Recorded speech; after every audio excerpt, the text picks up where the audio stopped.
Hello Vcommerce, di episode perdana kali ini kita akan membahas pandemi yang tengah terjadi di dunia, tidak terkecuali di Indonesia. Di sini sudah bergabung bersama saya, Bapak Ahmad Basuni, MSI, selaku dosen Fakultas Ilmu Komunikasi. Kongkosino, belajar sambil nongkrong.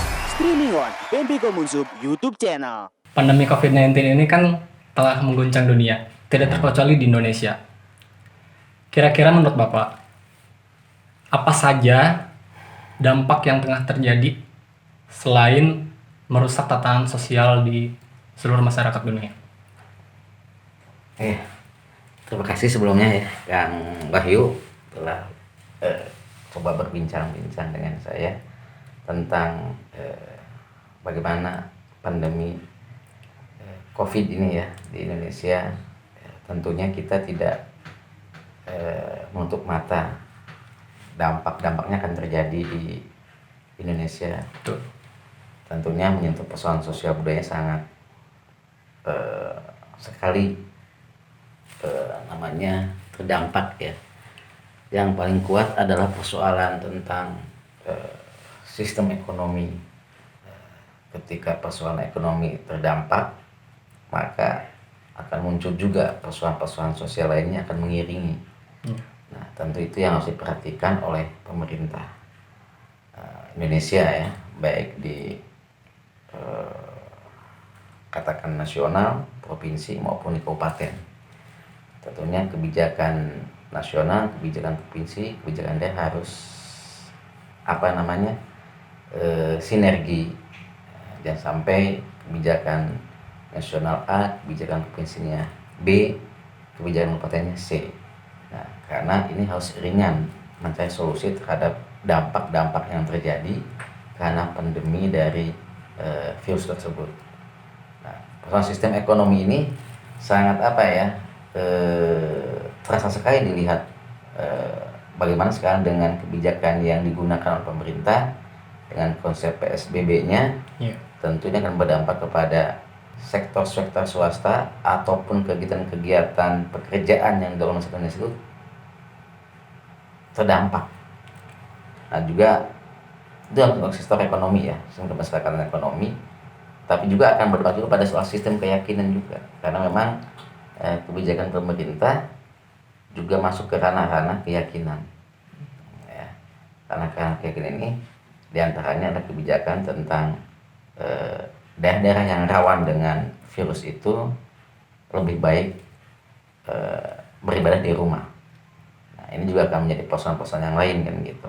Nah, banyaklah komentar positif dan negatifnya.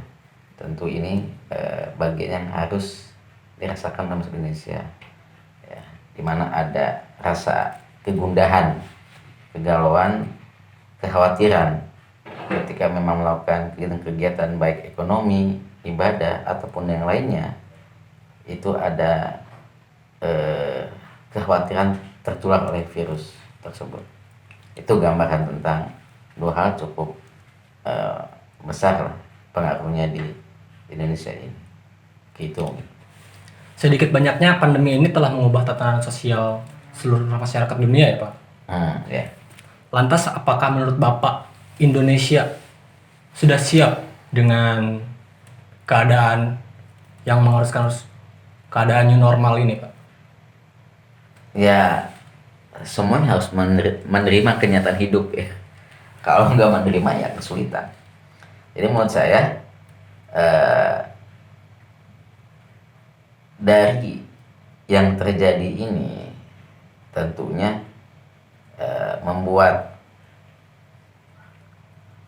tim pencegahan dan penanggulangan itu harus betul-betul inovasi. Bagaimana ini bisa cepat terselesaikan dari persoalan-persoalan penyebaran ya virus COVID ini. Kalau enggak, ya susah juga ya. Karena nggak bisa ini satu kenyataan yang harus diterima oleh masyarakat Subang misalnya. Ya tentunya kalau kita lihat di bulan puasa ini dan juga sudah mendekati Lebaran, Betul. ada budaya yang tidak bisa kita hindari ya, yang akan terjadi di masyarakat. Di antaranya kebiasaan-kebiasaan itu kan mereka masyarakat Indonesia itu masyarakat Subang berbelanja ya fashion ataupun pakaian ya, buat keluarganya. Dan saya lihat, saya amatan sendiri memang itu terjadi. Dan kadang-kadang itu sampai muncul dengan tagar ya, terserah. Iya. Nah, dengan tagar terserah ini juga bukan berarti, saya juga yakin lah yang bekerja, kalau yang bekerja di medis bukan berarti itu putus asa. Tapi seharusnya semangatnya sama antara masyarakat yang ada di Subang dan semangat mereka yang garda terdepan untuk pencegahan ya dan penanggulangan terus seiringan ya. Karena ketika tidak sama ya tadi mungkin muncul tagar terserah itu.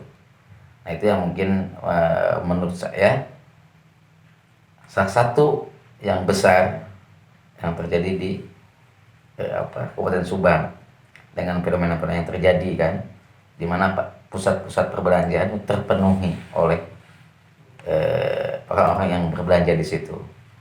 Nah ini yang memang harus butuh strategi pemerintah bagaimana diantisipasi sebenarnya, karena budaya berbelanja itu bukan hal yang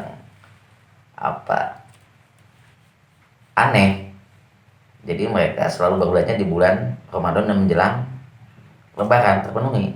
Iya. Dan antisipasi seharusnya pola seperti apa strategi untuk yang terpadatnya ya pusat-pusat perbelanjaan itu oleh masyarakat Subang.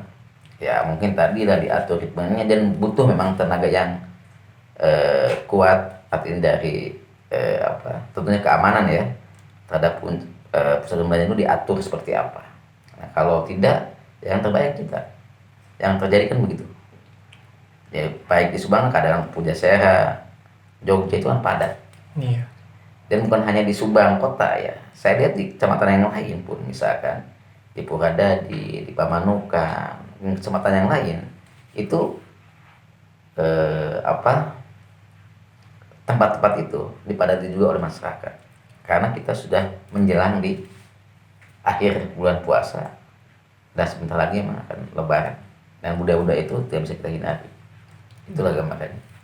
Jadi selain hanya berbelanja di mendekati akhir Ramadan ini Pak, mungkin akan terjadi juga kehilangan interaksi setelah pasca Lebaran, yang orang-orang kan mungkin akan hadir mendatangi sanak saudara yang di luar untuk meminta maaf secara langsung atau gimana mungkin itu. Apa itu masuk ke dampak pengaruhnya juga Pak? Iya, karena memang kebijakannya kan tidak boleh mudik.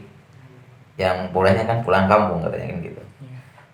Nah, tentunya ya pasti itu dirasakan ada sesuatu yang hilang dan itu mengganggu psikologi masyarakat Subang, bahkan mungkin di luar Subang, karena setiap bulan puasa kemudian diakhiri dengan sholat Idul Fitri, maka kita bersama-salaman, artinya saling minta maaf keluarganya dan masyarakat sekitar dia tertinggal ataupun berkelahirannya, saya kira begitu. Lalu kira-kira siapa saja Pak yang akan menjadi korban akibat dampak pandemi COVID-19 ini? Ya terutama sih tadi ya masyarakat yang bekerja di sektor perdagangan ya,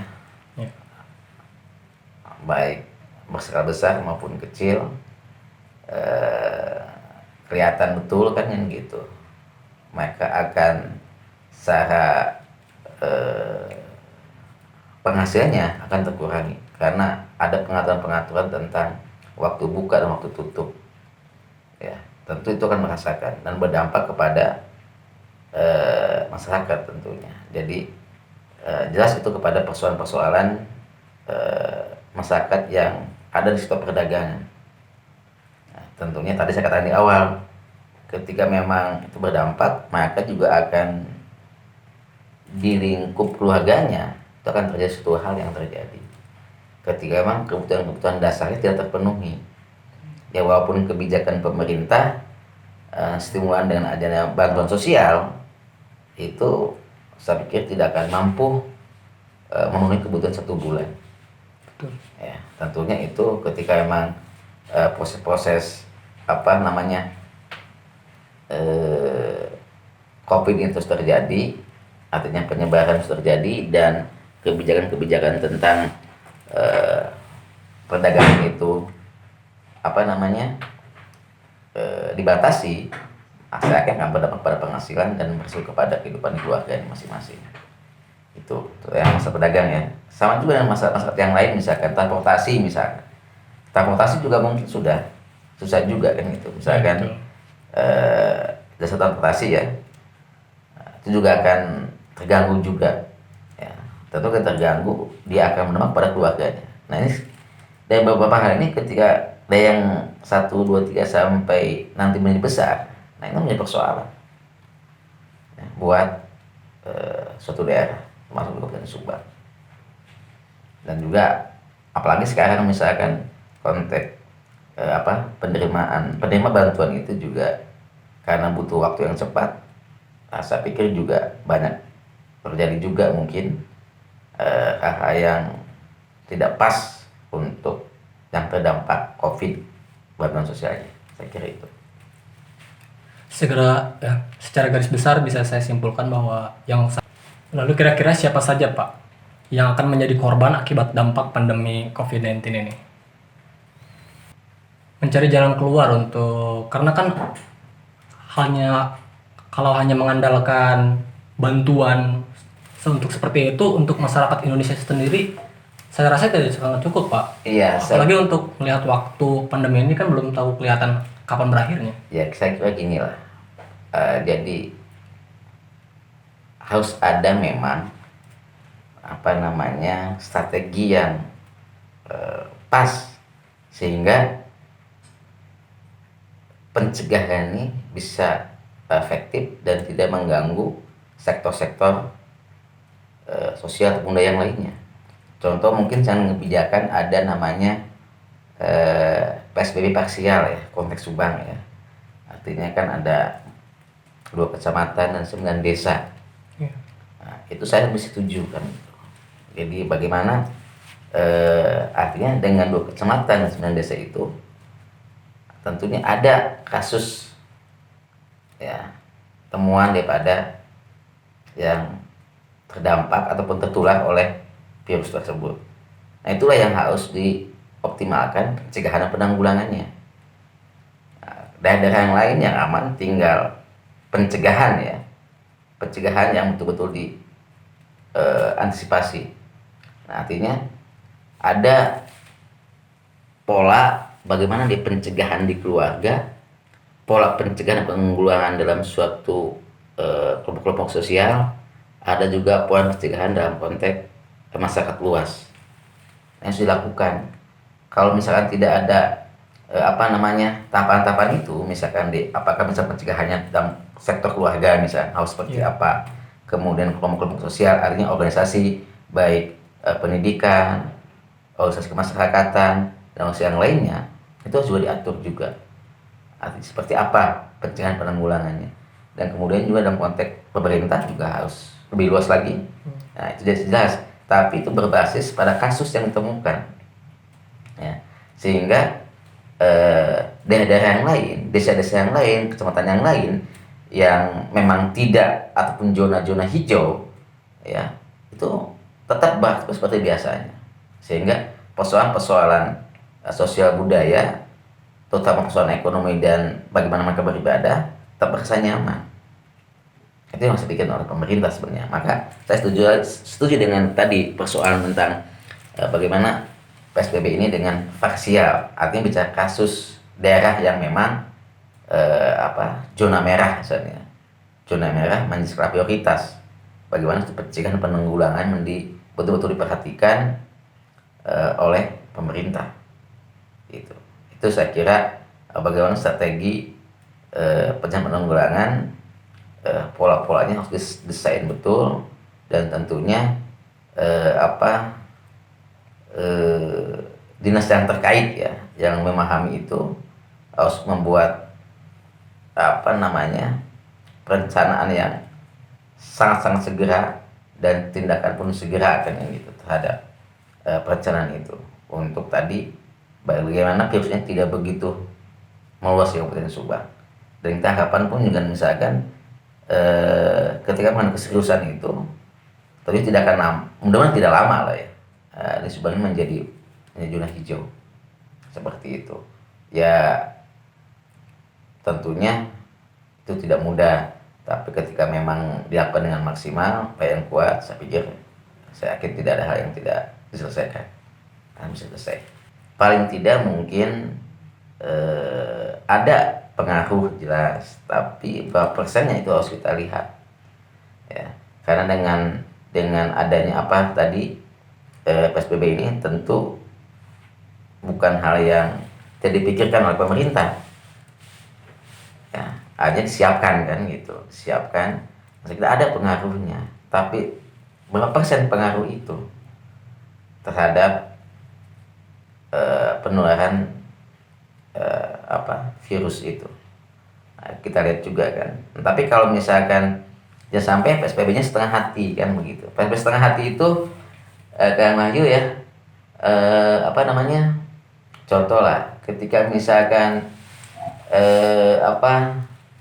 kayak perdagangan itu juga diatur, kemudian juga pemerintahan juga diatur, tapi ini sektor industri gak bisa diatur. Iya.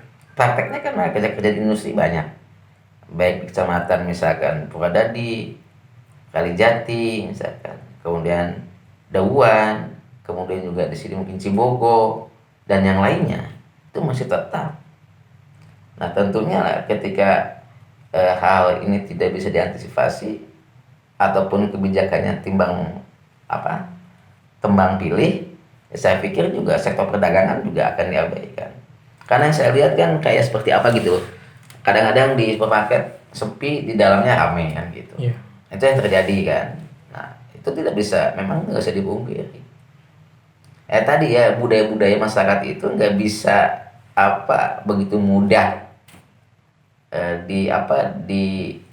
atau dicegah untuk dia berbelanja untuk di hari Lebaran, fashion baju misalkan gitu, nggak bisa.